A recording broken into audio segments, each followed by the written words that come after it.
moves have you made in your business? Today, we're talking about how big steps like a rebrand can give you clarity, purpose, and a vision for growth and the long-term future of your business. Another marketing podcast. We swore we were never going to do this. But here we are. Welcome to Behind the Brand, the podcast for small business owners and aspiring entrepreneurs who are ready to start strong, stand out, and stay bold. Hosted by the powerhouse marketers at Moxie Creative, we're bringing you behind the scenes as we explore what it takes to build and grow a memorable brand. Ready to get behind the brand? Let's dive in.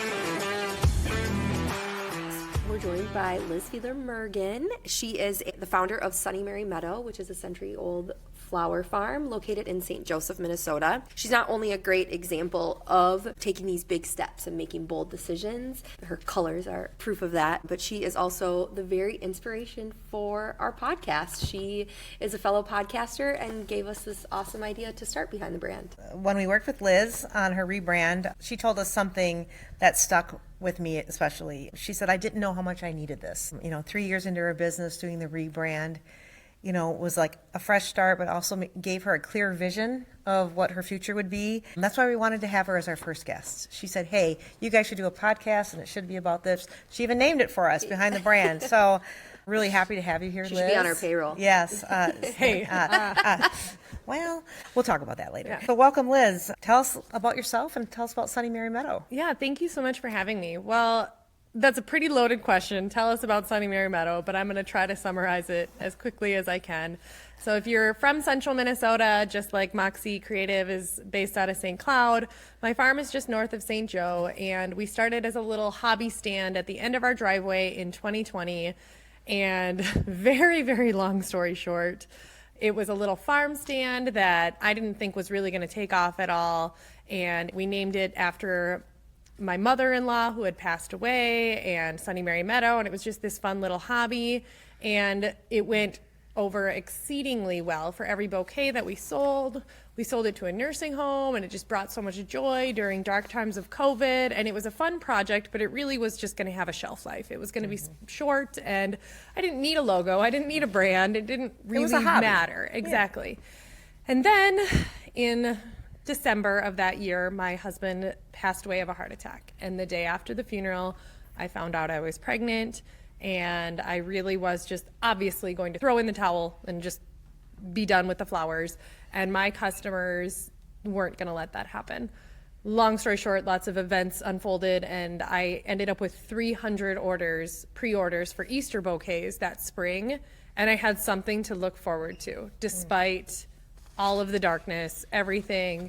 And it was just kind of this thing that I had a project more than anything, was this project throughout my entire pregnancy, because I had our daughter, Davy Jo Fiedler, was born. My husband didn't know that I was pregnant. He never knew about her, but he does now, I have to believe. And so she was born the end of that summer, and this business, I kept it alive.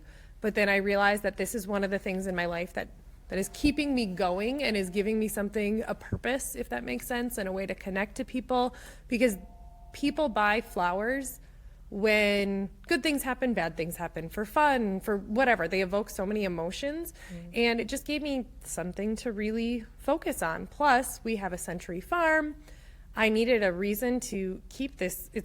Having a hobby farm is incredibly expensive. And so in order to have an actual business, for many reasons, but to have it zoned to agriculture instead of residential, I needed to actually have a farm. And so it just kept evolving, but through it all, my motto was just, it's a sad story, but it's a happy place. And sometimes we have to force that happiness. Sometimes we have to force a little joy. When I met with you guys to finally do my rebrand, and now the business has exploded into so much more than it was. We're actually, by the time this comes out, it'll be public knowledge. We are building a multi-use space on our farm with a farm store. I'm excited to tell you, I don't think I've even told you the name of the store that it's going to be, so I need another logo. Oh, great. We'll announce that in just a little bit later in the episode. But when I met finally and I said, okay, I need this brand, I need colors, I need a brand kit, I need all these things, because I kept just using random pinks and whatever. And my logo, I made one on Etsy and it just didn't match the brand. And meeting with your team, it was so great to make myself define what my business was. Right. but also to get it out there that what I wanted the vibe to be. And do you remember what I said? Yeah. Happy, damn it. Happy, damn it. Yep. That's what I said. I'm like, we're gonna be happy, damn it. Yeah. And that's what I wanted it to feel. And the hippie letters and the colors, and they're fun, but they're not, at first I thought they needed to be like hot pink and neon orange and these, everything super bright. But yeah, you just did such a beautiful job with it. Your whole team did. Well, that was an awesome intro. Yeah, I know. don't know I've heard what your I'm gonna say. story so many But times. I have my own podcast called the Flower Farmer Forum. So I'm no stranger to podcasting. I just want to back up a minute. It wasn't like you were a stay-at-home mom and had nothing to do. So tell us what you did before you decided to just launch this little business. Yes, so I have my doctorate degree in nursing, and I was a family practice nurse practitioner, and I still do work 1 day a week doing video visits because I'm not going to give up my license. But yeah, I had a career. Like I wasn't, and yeah. And so you told us why flowers, but some people might think that career trajectory is kind of odd, but you've just embraced it. This is what you're doing now. Yeah, and the reason I think it fits so many, I love flowers, don't get me wrong, but I think I love running a business, connecting with customers, growing my own things. I love farming and retail business and just strategy more than I love flowers, if that makes sense. Yeah, but I right. still love flowers. Don't get me wrong. Of course I Right. do. Yeah, But it totally makes sense. And I feel like anybody that has had the chance to know you or talk to you, even just for a few seconds about your business, like that is what like seeps through. Like when I think of like entrepreneur, like I think of Liz.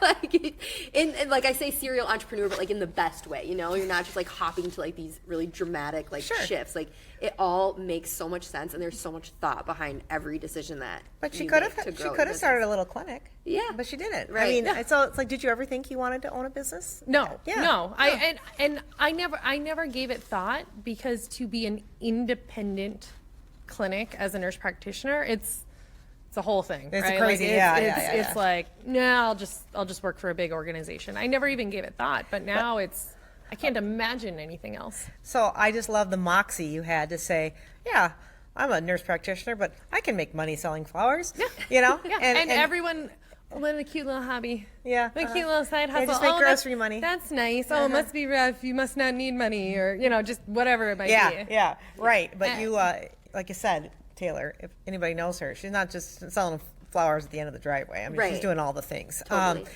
Okay, so beyond the visuals of, you didn't really need much because you didn't know where it was going to go, but it was about after 3 years that you decided you needed a rebrand. So that's pretty typical, right? Yeah. Taylor, if people don't start out right away, or a lot of times the vision changes and they need a rebrand, and we do a lot of that. So that's awesome. Well, and it's a significant investment in part of your identity. Sure. So if you don't know what it's going to be, maybe it's okay to just Exactly. wait a little bit. Yeah, Right. absolutely. But I want to talk about beyond the, okay, now you have this brand kit and you're using it every day.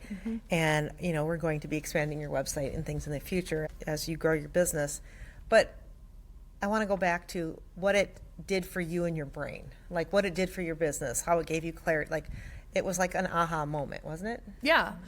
I mean, this is going to sound so simple, and there's probably people watching this that are like, oh my God, I can't believe she just said that. But the fact that you gave me color codes and I now have my Canva brand kit whenever I make something, and there's my pink, there's my yellow, instead of, I used to just, a pink, a yellow, that looks about right. And the time that I would take in the things that you don't need to waste time thinking about, I spent so much time thinking about it. And the fact that I can just drag my logo in and have it on the corner of every photo, because not only do I have Sunny Mary Meadow LLC, I also have Bloom and Grow LLC, which focuses on the Flower Farmer Forum podcast, which is an entire sister business of teaching people how to run a business just like mine. Right. And so that's See, very what I said, similar. serial entrepreneur. Yeah. And And so- helping other people become But entrepreneurs. so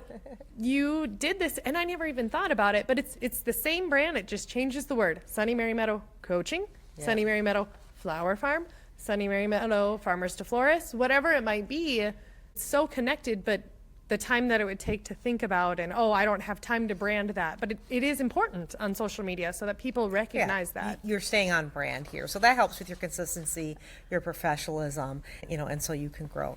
But beyond that, I think it also helped remember when we just wrote on a piece of paper, here's all your businesses, and this goes here and this goes here. You're like, oh yeah, because you kind of had all this running in your head and your brain all at once. And how does this fit in here? And how does this fit in here? I think the brand is a visual representation, like you mentioned, how it all can come together. But I also dare to say that I think it gave you some confidence to keep going. Like, it was okay to keep going. Like, you're a real business. You have a real brand, and I'm legit. Yeah, right? like to be able to say, no, Sunny Mary Meadow Coaching and my podcast and my online group coaching is a business, versus when people look at me and they, is that a podcast, or what's that? Is little that something different? thing, or whatever it might be, or just whatever it is that I'm doing, that it tied it all together. And you made me a logo for my personal brand, Liz Fiedler Mergen, as an author and a speaker, and it's the same letters, but again, everything that I'm doing is interconnected. And I joke with my co-host of the Pod to Profit podcast, as we were, teaching people the framework of how the Flower Farmer Forum works. Ultimately, my thing is, don't tell me I have to niche down. Like, I promise I can make it connected as long as everything feeds itself. And that exercise that you did with me last summer, 6 months ago, it really helped me realize what things should I get rid of, or just how does this connect? Because you, Kelly, know me well, and Taylor, you've known me not as well, but you've known me and about me, but the rest of your team really didn't.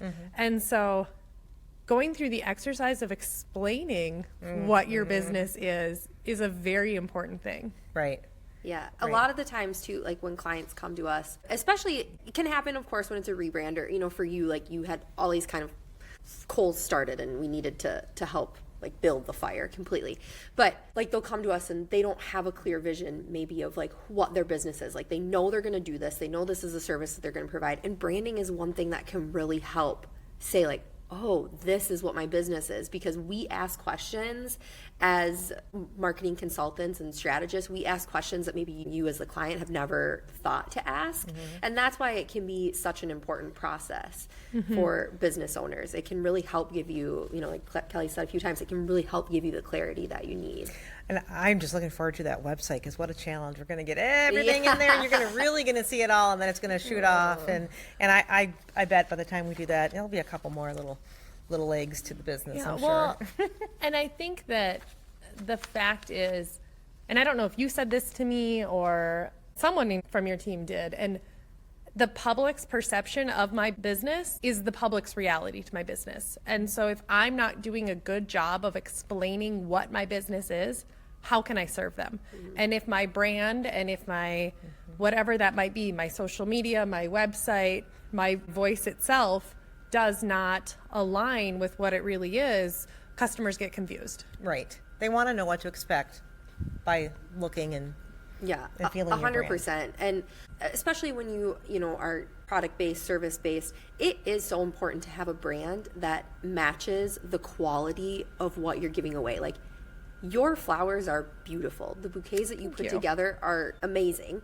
And if you just had a brand that was just kind of like, blah, Sunny Mary Meadow, like, it's not going to showcase the connection between the quality of your product is not going to match. And like, that is why you need to have a solid brand, because it will give people that right away. We say so much that a brand is not just a logo, but it is typically the first thing that people see. Right. And if they see like, what is that thing made in Word with clip art? Not that your old logo was that, but it doesn't give the It was. right It was. feel. That's okay. That's okay. That did not make people happy. Damn it.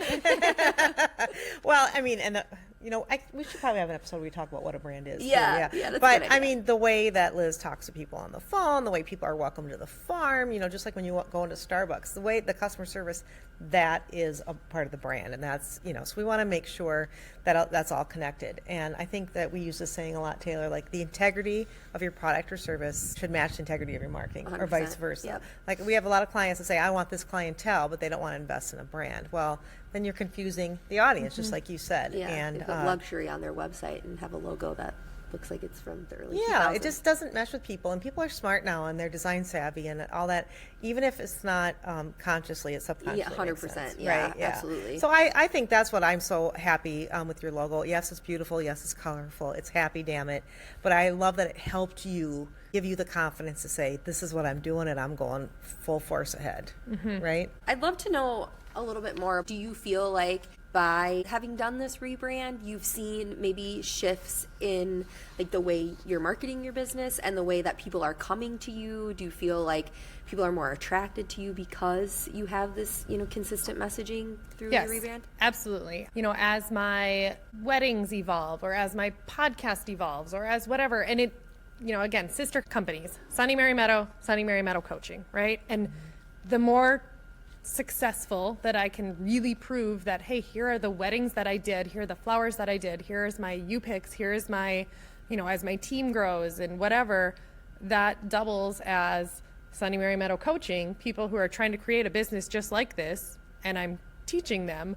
But when you go and you see the websites and it's just easier to describe what is it. I used to be so afraid. I didn't want to name it Sunny Mary Meadow Coaching, and I was worried that customers would be like, honestly, my initial fear when it started turning into like the online coaching was that people were going to perceive it as, wow, she's making so much money that she's now making money on telling people that she's having money or something like that. It's so much different than that. So I was so afraid that people were going to stumble upon the podcast and that it would hurt my actual business. Not that the podcast isn't an actual business, but it would hurt It's the just retail different part. audiences, though, right? And so now if someone is Googling, because there's sunnymarymeadow.com, sunnymarymeadowcoaching.com, and on the coaching page, it's like, oops, did you actually mean to go to our farm? Go here. And on the farm page, it's, oops, are you a flower farmer? Go here. And it's just very easy. And I don't care. I bet people are creeping. I bet this is going to make people go to sunnymarymeadowcoaching.com. We can only hope. Great. I'm empowering women to do what I've done. Cool. Like, I think that's great. I'm making it so they don't have to make so many stupid and expensive mistakes like I did. And you should also get paid for your expertise, right? Yeah. Oh, that's a whole other. But I think it has brought the confidence in that I do know what I have to offer, and I do know what I've invested in my own business. And when I try to give them advice, I know what it was like to fumble through a brand or fumble through something. And now I think it definitely overlaps everywhere. It's part of your trajectory, your path of growing. Yeah, Right? which is what? What's next for Sunny Mary Meadow? So Are you making a sign, perhaps? yeah, I will. Are you allowed to have yeah. signage? Yeah. Oh, it can be 32 square feet. Okay, great. Yeah, according to the county. So we're working on all that part. But so my building it's going to be 3 parts essentially in the same building. There is a farm store. You ready for this? You ready for the name? Oh, You ready yes. for the name of the farm store? Yes. The Pharmacy. Dr. Liz prescribes flowers. I love it. And I'm Are already you going to have a flower pad? Yeah, Are you I'm ready? already working with some other local farmers in central Minnesota. I'm working with a strawberry farmer that has a commercial food license, so I can carry her jams. I'm working with a sourdough bread I maker, love not it. just with a cottage food license, but with an actual, like, I'm going to sell just different, maple syrup and honey and I all, like, love farm goods plus my flowers. Of course, there's going to be a bit of a sympathy section in there somehow. I haven't quite figured out what that's going to look like, but after losing my husband, I think that there's a lot of, people come to me, my friend had a miscarriage, what do I do? My friend lost her husband, what do I do? And so I want some gifts in there that it sounds weird, but Yeah. No, give them flowers, that. and here's a candle, and no one card. steal this idea, but here's a candle that says, when you want to light something on fire, light this instead, or something like some actual, like from someone who's been through the trenches of grief. So it sounds weird, like happy Dammit, but have like a section on there. So that's the farm store, and that's going to have set open hours where it's open to the public. Okay, And what great. I'm really excited is we can say the pharmacy is open, not the whole farm. You don't get to just wander the flower fields anytime you want. Because your home is It's my on the home, farm, but I can say the farm store is open Tuesday, Wednesday, Thursday from 9 to 3 or something like that. Like the store, the gift shop, essentially, the pharmacy. And then obviously a good chunk of it is a walk-in cooler, a bigger workspace as we expand and do way more weddings, a farmer florist model. We just need more workspace. Yeah, and then you're going to have events like I came to your Thanksgiving centerpiece workshop, so you can do those things right there at the farm, Yep. right? And so then that's the third part. So if there's the Okay. pharmacy, and then obviously the workspace for us, and then the cooler is quite a bit larger because I'm working with other flower farmers to buy some of their flowers from them. And then florists can directly shop the cooler wholesale. Oh, wow. And then that's what Farmers to Florists is. And then the event space part is the bloom room. I love that. And Yeah, it's it's so essentially, I'm calling it an anything but weddings venue, but I mean, I'm not saying never or whatever, but it doesn't make sense because it would be a very cannibal business model that it would take place of other things that I can do. But it's essentially all of those events that people buy flowers for anyway. Okay. Wedding showers or graduation parties or a rehearsal dinner or, you know, my own workshops, my make and take, stuff like that. But I want a space that you can rent, because I get asked all the time, you know, how do you do these types of things? And especially, truthfully, after losing my husband, I have realized that, you know, we have this one life, these people that we share our time with, and everyone gathers around your wedding, and then they don't gather again until your funeral. And so if you want to have a 40th birthday party for yourself, if you want to throw a retirement party for yourself, if you want to, you know, whatever it might be, a family reunion, something like that, but a space that's, you know, so we'll have hourly, half day, and full day rentals. But again, the other reason behind not necessarily wanting to do bigger events is that this still is a working farm. Right. While you can have your wedding shower here, know that we might be in the background picking flowers Right. because Or it's- cutting the grass. because it's a farm, and that's okay too. So it's kind of that nicer. I haven't really figured out a good way to describe it. Maybe you can work with me on that branding, but Okay. the bloom room is going to be a relaxed, fun, happy atmosphere that you can rent, and it's nice. It's really nice. You can bring your own food.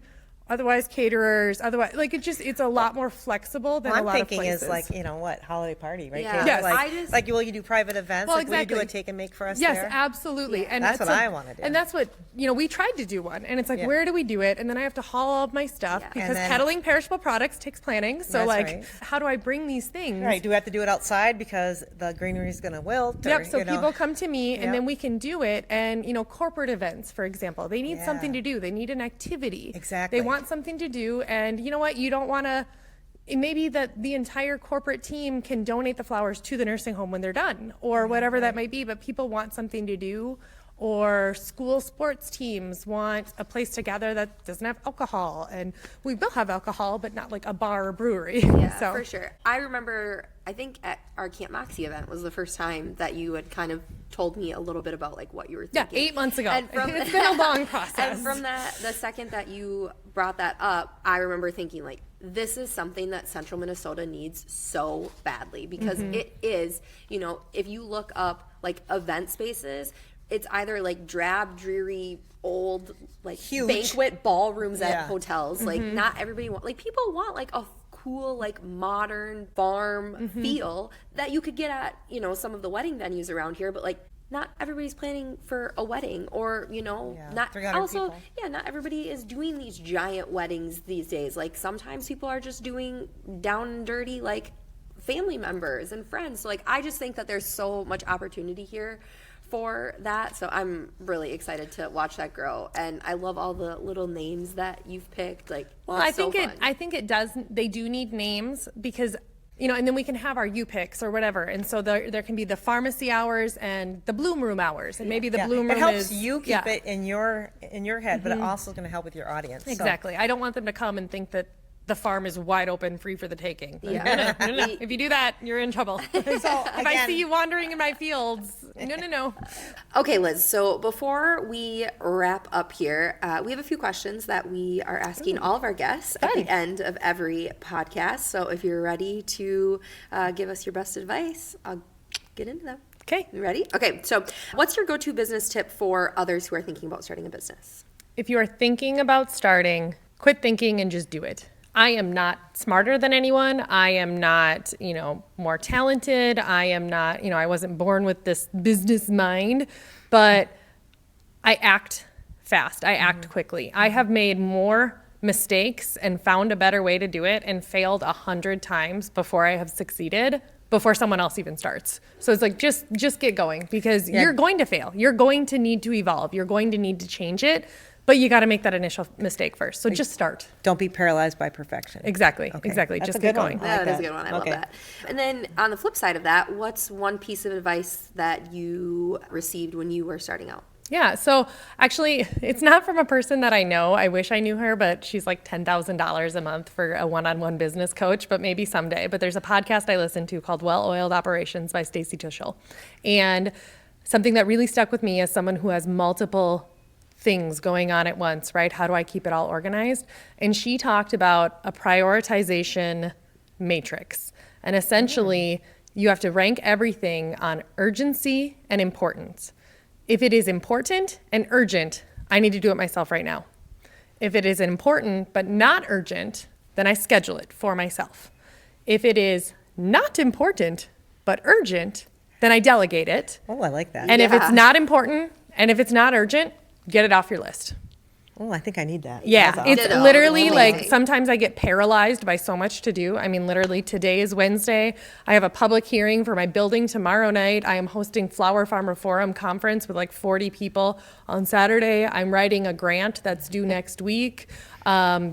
Big have to other prioritize. things going on in my life too. I'm like, I don't know what's the most important and what do I do and what do I delegate out to team members or whatever it might be. And that was so the importancy, urgency, delegate, schedule, do it yourself. So that's probably Get something rid we of can it. all look up and Yeah, learn of more course. about. Yeah, Awesome. yeah. Love it. Before we wrap up, I just want to say again that I think your brain works incredibly fast and you're a doer and I love it. You have a ton of Moxie, which we love. To go from that flower stand to where you're going now with this building, I love it because everything you do is bold and you don't sit around and wait for permission or obstacles. You're just knocking those out of the way and you're doing your thing. So I think the sky's the limit for you. We're happy to be a part of your journey in any way we can. And I think we're going to pop in again with the whole big website you do here coming in the future. But yeah, I think that's great. And if Liz's story resonates with you, ask yourself, what bold move could you make in your brand and your business to leap forward and to get a clear vision? I hope Liz's story inspires everyone to take the next step. Yeah, I couldn't have said it better myself. Yeah, and thanks you, Team Moxie. Like, thank you Yay! for all Team the Sunny help. Mary Yeah. Meadow, Yeah, which is you. We love it. We're all about really strong partnerships here, and it has been such an honor to have Sunny Mary Meadow in that fold. Yes, and you're the reason we're doing this. So this is all your fault. I have a lot of good ideas. I can't do them all. See, I do say no to Yeah, some thank things. you, thank you. Watch, I didn't go start a Behind the Brand podcast. And, Yeah. Thank you for that. yeah. But yeah, you did. That was a text. And I'm like, okay, now I'm ready. Okay, we're going That now. really Liz did says inspire you have us. to go, then we have to go. That's what I told everyone. We're doing it. It's new year. Put it in the budget. Let's go. Well, sometimes I get these like light bulb moments, and I'm like, oh, I should do this. I'm like, no, okay, Kelly could do this. Moxie should do this. You're like a songwriter, writing songs for other people. Yeah. Yeah. Okay. Well, thanks. Thanks for being here. Thank you Thank so you. much. Thanks for tuning in to this week's episode of Behind the Brand. If you liked this episode, share it with a friend. If you didn't, share it with an enemy and make sure to leave us a 5-star review. To stay connected, follow us. Links to our socials are in the show notes below.